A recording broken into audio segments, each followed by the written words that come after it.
Ketika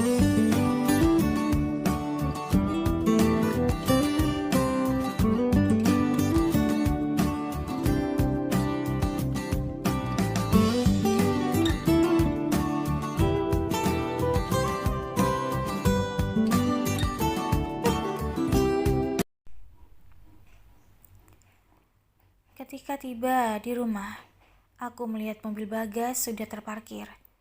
Bagas akhir-akhir ini, setelah tahu Bi Ina adalah bibinya, Bagas tetap datang seminggu 3 kali ke rumah. "Terima kasih, Pak. Apa Bapak tidak mampir dulu?" tawarku basa-basi. "Lain kali saja, Riana.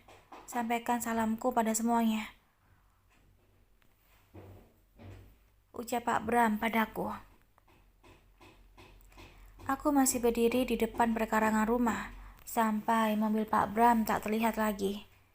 Kulihat Bi Ina dan Bagas, matanya sangat sembab akibat menangis. Melihatku melangkah memasuki perkarangan, ibu meneteskan air matanya. Aku semakin khawatir apa yang terjadi dengan keluargaku. Kulebarkan langkahku mendekati beliau bertiga. "Ibu, Bi Ina, Bagas, kenapa semuanya menangis?" tanya aku khawatir. "Bersihkan dirimu dulu, Nak. Kami tidak apa-apa," ucap ibu tersenyum. Aku masih ragu untuk masuk ke dalam untuk membersihkan diriku, karena jawaban yang ku dengar dari ibu belumlah puas. Walaupun hatiku masih bertanya-tanya, aku tetap mematuhi apa kata ibu untuk mandi dan ganti baju terlebih dahulu. Badanku terasa segar, rasanya habis kuguyur air. Aku pun menemui ibu, Bi Ina dan Bagas di luar. "Kenyangkan perutmu, Nak. Makan dulu. Ibu tahu kamu pasti lapar," ucap ibuku. Sedari kecil, bila aku pergi bermain dan telat pulang, ibu selalu menyuruhku untuk membersihkan diri dulu. Setelah itu, ibu menyediakan makanan untukku agar perutku kenyang. Setelah kenyang, ibu baru menanyakanku dari mana dan kenapa sampai telat. Begitulah kebiasaan ibuku. Jika kami, para anaknya, melakukan kesalahan sebelum diomeli. Namun, omelan ibuku tak seperti ibu lainnya yang marah-marah disertai sumpah serapah. Disitulah kehebatan ibuku, mampu menguasai diri dari emosi, dan aku hampir tak pernah dimarahi ibu ataupun dipukul. Tanpa banyak tanya, aku pun makan ditemani oleh ibu. Saat aku menawarkan pada Bagas untuk ikut makan bersamaku, ia menolak karena sudah kenyang. Beliau bertiga menemaniku untuk makan dan memperhatikanku dengan mata yang berembun. Aku hampir tak bisa menghabiskan nasiku karena melihat orang yang kusayang bersedih. Entah ada apa dengan beliau bertiga. "Habiskan makananmu, Riana," ucap Bagas mendekatiku dan menyuapi makanan ke mulutku. Aku ragu untuk membuka mulutku, karena Bagas tak biasanya bersikap manis seperti ini. "Ayo makanlah, Nak," ucap Bi Ina. Aku pun disuapi Bagas layaknya anak kecil. Entah mengapa aku tak merasa risih apa yang dilakukan oleh Bagas terhadapku. Mungkin karena ia tulus dan tak punya maksud lain padaku. "Makanya kok belepotan gini?" ucap Bagas mengusap sisa makanan di mulutku dengan tangannya. Aku semakin merasa dimanja oleh Bagas, layaknya abangku sendiri, hingga disuapin. Terakhir dari Bagas, aku tak tahan menitikkan air mata karena terasa haru. Bagas memberiku minum lalu menghapus air mataku. Dan tanpa aba-aba, Bagas lalu memelukku dengan sesegukan. Bukan hanya Bagas yang menangis sesegukan, namun juga ibu dan Bi Ina. "Adikku Riana," ucap Bagas memeluk dan mengusap kepalaku. Ma- Maksud kamu apa? Ucapku dengan bibir bergetar. Kamulah adikku Riana, anak ibu, Maisaroh. Jelas Bagas meraba wajahku. Benarkah? Ucapku ikut terguguh. Bagas mengangguk pelan dan kembali memelukku. Tadinya aku tak membalas pelukannya, dan kini aku malah memeluk abangku sendiri. Ternyata selama ini orang-orang yang mengelilingku adalah orang yang sangat dekat dengan aliran darahku. Bagas adalah abang kandungku satu-satunya. Pantas saja, batin dan perasaanku tak seperti kedekatanku dengan Pak Bram ataupun Dr. Lutfi. Ku hapus air mata abangku dan kembali memeluknya dengan terisak.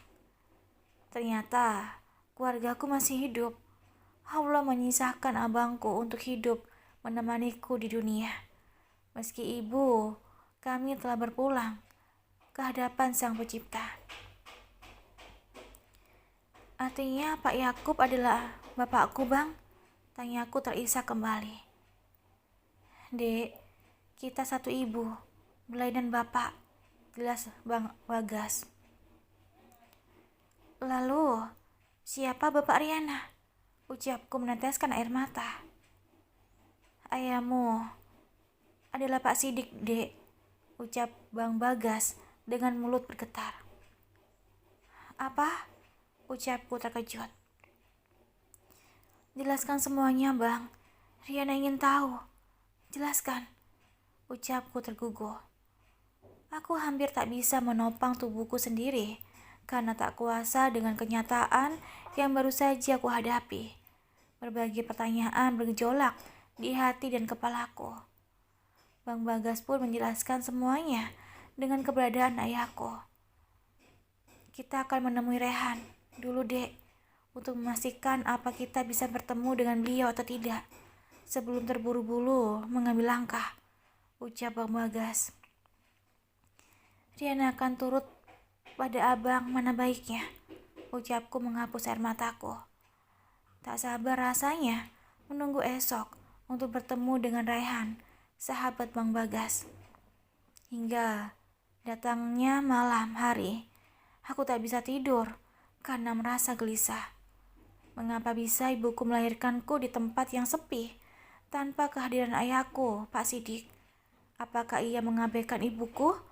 Ataukah ibuku yang menghindar dari ayahku karena beliau tak mencintainya? Aku pun mengambil air wudhu dan mengaji agar hatiku merasa tenang dan damai. Usai mengaji, aku kembali membaringkan tubuhku di samping ibu. Ketika aku lingkarkan tanganku di pinggang ibu, dapat kurasakan tubuh beliau gemetar. Sepertinya beliau belum tidur. Saat ku perhatikan, mata beliau dialiri dengan air mata. Rupanya beliau menangis dalam diamnya. Aku membalikkan tubuh ibu dengan pelan. Bu, ucapku memeluk beliau.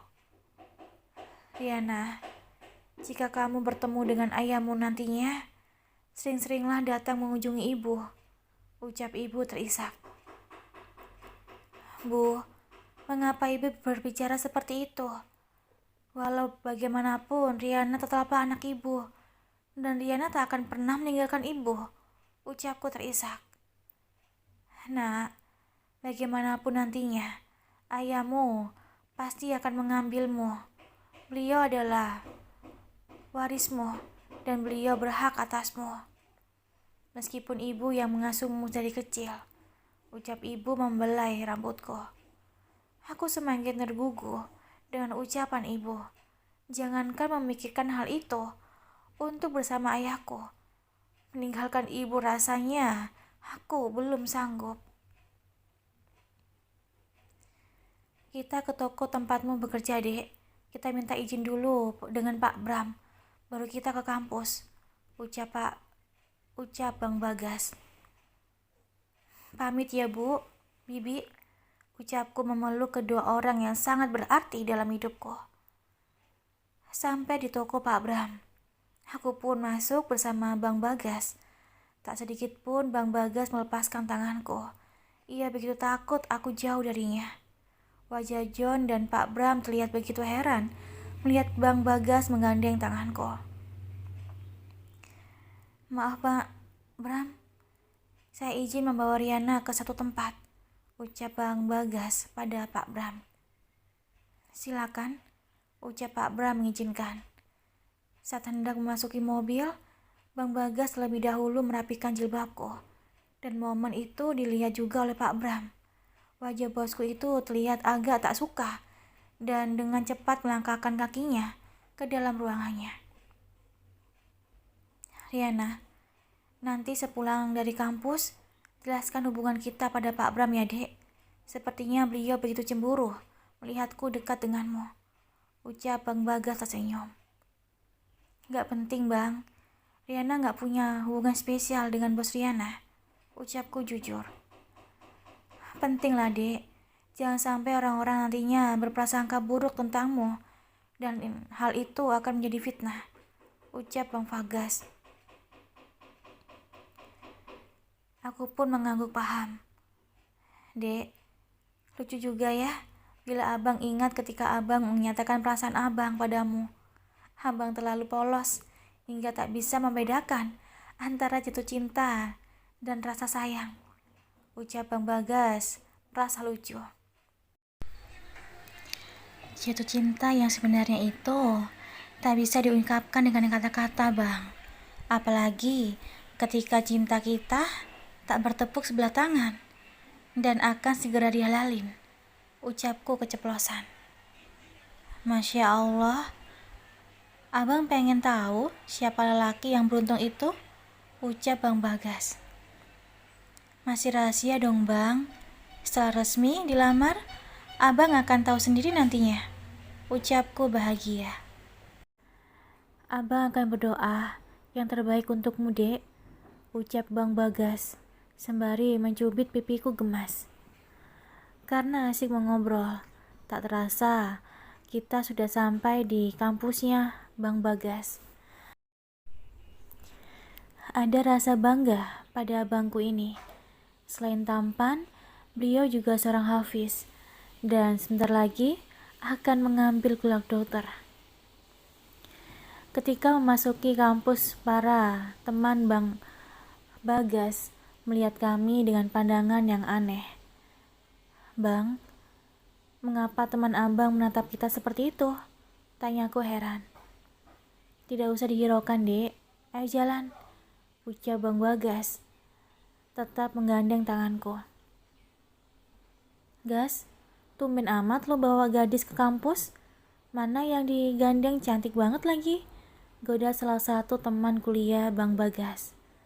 Bang Bagas tak menjelaskan apapun dan hanya tersenyum sambil berjalan lagi menuju tempat Rehan berada. Bang, kenapa nggak dijelasin kalau Riana adiknya abang? Entar disangka abang main cewek dan fitnah lagi, ucapku. Nggak perlu dek, kalau abang katakan kalau kamu adik abang, mereka pasti akan minta kenalan. Lebih baik tidak usah, ucap Bang Bagas tersenyum. Bang Bagas menunjukkan bahwa beliaulah yang sekarang ini akan melindungiku. Aku semakin bersyukur dan beruntung mempunyainya. Sampai di kelas, ternyata Rehan tak masuk. Bang Bagas bilang jika Rehan tak biasanya seperti ini. Jika ia tak bisa masuk kuliah, pasti akan menghubungi dan mengabari Bang Bagas. Bang Bagas pun mengambil ponsel seluler dalam kantong celananya dan mencoba menghubungi Rehan sahabatnya. Dan ternyata barusan Rehan memberi kabar melalui SMS. Namun sayang, Bang Bagas lupa menyetel ulang ponselnya yang diselen. Gas, sorry, aku gak bisa masuk hari ini. Karena tadi malam aku ikut ke Amerika untuk membawa Om Sidik berobat. Isi pesan Rehan. Ketika Bang Bagas mencoba menghubungi ulang sahabatnya itu, teleponnya sudah tidak aktif. Kami terpaksa pulang dengan kehampaan dan menunggu kelanjutan kabar dari Rehan nantinya. Dalam perjalanan pulang ke kampus, Bang Bagas tak mengantarkanku langsung ke rumah, melainkan Bang Bagas mengajakku ke rumah Pak Kasmir, ayah angkatnya. Sampai di toko, aku bertemu dengan Wina, sahabatku. Riana, ya Allah, mimpi apa aku tadi malam? Kamu bisa datang ke sini, ucap Wina senang sembari memelukku. Sementara April dari dulu masih terlihat dengan sikap yang sama. Ia selalu sinis menatapku dan bersikap cuek. Bang Bagas tersenyum melihatku bahagia bertemu dengan Wina. Udah dong dek, kangen-kangenannya. Ayo kita temui ayah ke dalam, ucap Bang Bagas menggandengku. Riana, jangan pulang dulu ya. Kamu berhutang padaku untuk penjelasan semua ini, ucap Wina penasaran karena melihatku digandeng oleh Bang Bagas. Oke, ucapku tersenyum. Ketika aku dan Bagas melintasi meja kasir, wajah April begitu emosi karena terbakar api cemburu. Entah mengapa, aku bisa kepikiran untuk menyaili dan mengerjai April seperti ini. Abang, tangan Riana sakit, ucapku bermanja pada Bang Bagas. Yang mana? Coba Bang lihat, ucap Bang Bagas memeriksa kedua tanganku. Yang ini Bang, ucapku semakin manja. Kebetulan sekali, tanganku saat itu kejepit saat menyeret kursi perabotan bersama John di toko Pak Bram. Ya Allah dek, sini abang obati di dalam, ucap Bang Bagas kembali menggandeng tanganku. Wajah April semakin merah padam, seolah ia ingin menerkamku. Aku pun masuk ke dalam rumah Pak Kasmir dan menyalami nenek Davia dan Pak Kasmir. Apa kabar nak? Mengapa baru sekarang kelihatan? Ucap nenek Davia. Maaf nek, Riana terlalu sibuk bekerja hingga tak punya waktu untuk kesini, ucapku. Bagaimana keadaan ibumu, Riana? Sehat? Tanya Pak Kasmir.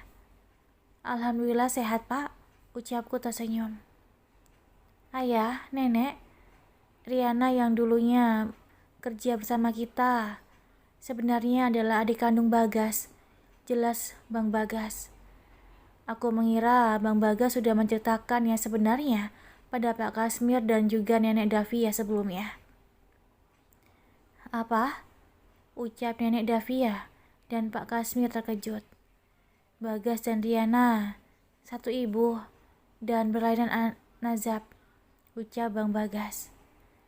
Nenek begitu syok dan menangis sembari memelukku. Andai dari dulu ayah tahu kalian kakak beradik, mungkin ayah tak akan membatasi kalian untuk bersama, ucap Pak Kasmir. Begitulah hidup nak, walaupun kita menyeberangi lautan sekalipun untuk bertemu jika belum ditakdirkan, maka tidak akan pernah bertemu. Bila dipikir, Riana dan Bagas sering berjumpa, namun siapa sangka mereka bersaudara, melainkan Allah telah mengatur segalanya, ucap nenek Davia dengan mata berembun. Setelah lama mengobrol, aku pun keluar menuju toko dan kembali berjumpa dengan Wina. Seolah tak ingin jauh, Bang Bagas sesekali memperhatikanku, layaknya anak kecil. Belum lama mengobrol, tiba-tiba April menghampiri kami yang kebetulan pembeli lagi sepi. Kemarin bos si Mabel, sekarang anak bos lama. Aku heran, mengapa para pria tampan dan mapan harus suka padamu, ucap April tanpa basa-basi. Mbak April, Mbak mau tahu rahasianya, ucap Wina. Riana itu adalah gadis yang sangat spesial. Selain cantik, Riana juga punya hati yang tulus, yang jarang dimiliki oleh orang lain, ucap Wina memujiku. Bukankah manusia dan seisinya milik Allah? Allah yang mengontrol langit dan bumi, termasuk pria baik dan mapan yang mendekati Riana. Dulu, Wina juga berpikir amalan apa yang membuat Riana amat disayangi, bukan hanya oleh pria, tapi seakan-akan semua orang yang kenal dengannya sangat menyayanginya. Termasuk Wina sendiri, Mbak. Sampai Wina terenyuh dan ingin akan sebuah kisah yang pernah diceritakan oleh almarhum guru ngaji Wina dulunya. Yakni, bakti seorang pria biasa terhadap ibunya. Sampai-sampai Rasulullah meninggalkan pesan kepada para sahabatnya untuk menemui pria biasa tersebut yang bernama Uwais al-Qarni untuk meminta doa darinya. Dan Rasulullah pun juga memberi salam untuknya. Sampai saat itu, ada rombongan khalifah datang ke Mekah untuk berhaji. Dan salah satu sahabat Nabi bertanya, "Wahai saudaraku, adakah yang bernama Uwais al-Qarni di dalam rombongan ini?" Dan keluarlah pria biasa dengan tanda di punggung dan tangannya, bekas penyakit kulit yang dideritanya dulu. "Wahai Uwais al-Qarni, beritahu aku apa amalanmu, sehingga Rasulullah menyuruh kamu untuk mendoakan kami. Dan Rasulullah pun menyampaikan salam untukmu. Apakah engkau pernah bertemu ataupun mengenal baik Rasulullah?" Tanya salah seorang sahabat sepeninggal baginda Muhammad SAW. Lalu Uwais pun menjawab, "Justru aku tidak pernah bertemu dengan Rasulullah. Aku rindu dengan beliau, ingin mengikuti setiap beliau berdakwah. Aku pun tak bisa mengejarnya, karena ada ibu yang sakit membutuhkan aku, sehingga tidak bisa aku tinggalkan." Begitu ucapan Uwais al-Qarni kala itu sambil menyeka air matanya. Karena betapa beliau merindukan kekasih Allah. Lantas para sahabat Rasulullah tertegun akan ucapan seorang Uwais al-Qarni. Dari cerita Uwais kita dapat mengambil kesimpulan bahwa pengabdiannya dan mencintainya terhadap ibunya tidak dikenali di bumi, namun terkenal di langit. Begitulah pemikiran para sahabat Rasulullah kala itu. Tutur Wina menceritakan tentang pengabdian anak kepada ibunya dengan mendalam. Buliran bening di mataku jatuh dengan sendirinya di pipi mendengar cerita Wina. Jika dibandingkan dengan Uwais al-Qarni, aku belumlah apa-apa. Mbak April tahu, Wina sangat cemburu atas kepribadian Riana yang tulus, ikhlas, sabar dalam merawat ibunya. Riana orang yang pemaaf akan ulah-ulah saudaranya. Pengorbanan yang luar biasa ia berikan kepada keluarganya dan mendahulukan kepentingan orang lain di atas kepentingannya sendiri. Sekarang Wina tanya sama Mbak April, "Apakah Mbak April mampu seperti Riana?" Tanya Wina dengan serius. "Maaf ya Win, aku gak bego-bego amat kayak Riana," jawab April angkuh. Disitulah letak nilai Mbak April dan Riana. Pantas saja ia sangat spesial di mata orang-orang baik, ucap Wina menyanjungku. Mbak April lalu pergi meninggalkan kami dengan wajah yang kesal. "Terima kasih atas ceritamu, Win. Aku menjadi sadar bahwa bentuk kasih sayangku kepada ibu belumlah seberapa," ucapku bersedih. "Kamu gadis yang baik, Riana, dan kamu pantas mendapatkan yang terbaik. Ngomong-ngomong, kamu sebenarnya sama Bagas atau sama Dr. Lutfi?" Tanya Wina mulai barbar lagi. "Win, ceritanya panjang. Yang jelas saat ini, Bagas adalah abang kandungku," ucapku jujur. "What? Oh my god. Oh my god, beneran Riana?" ucap Wina tak percaya. Aku hanya mengangguk kepala. "Ups, biarkan aku bernafas dulu Riana. sebelum kamu menceritakan semuanya. Riana, tolong pegangin aku, Ri. Rasanya aku mau pingsan, ucap Wina sambil mengusap dadanya pelan dan menjatuhkan tubuhnya, tapi tak jadi.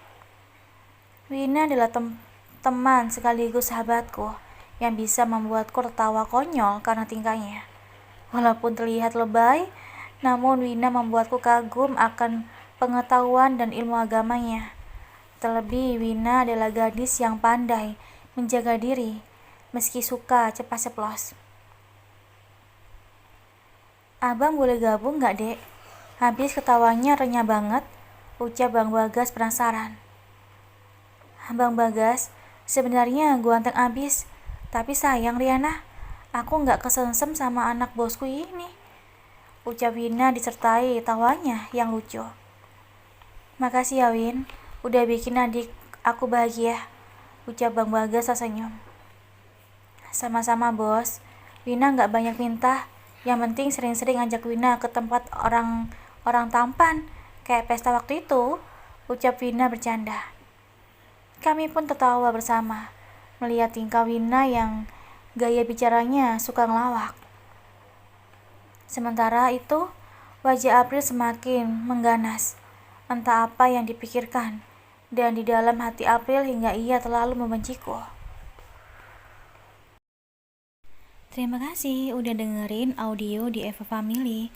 Jangan lupa like, komen, share, dan juga subscribe ya. Aku tunggu. Terima kasih.